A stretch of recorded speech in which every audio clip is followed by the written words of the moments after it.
Assalomu alaykum va rahmatulloh. 16-kuni Namangan Jidda yo'nalishi bo'yicha uchgan hojilarimiz muborak Jidda shahridan payg'ambarimiz alayhisolamning shaharlari Madina Munavvaraga qarab yo'lga otlamoqdalar.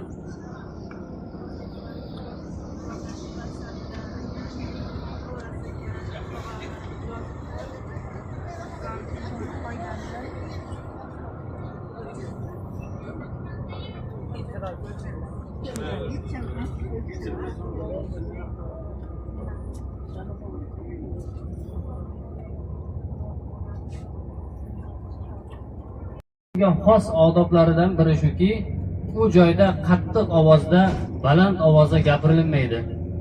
Past ovozda gapiriladi.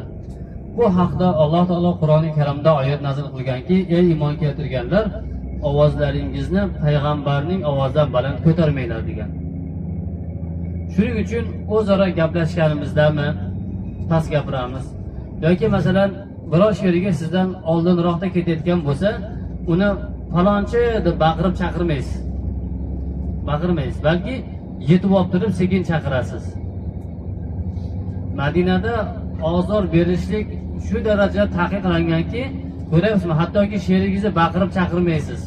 Ana shu baqirganingizda uni yonidagi odamlar kim ekan bu deb ozorlanib qolishligi mumkin.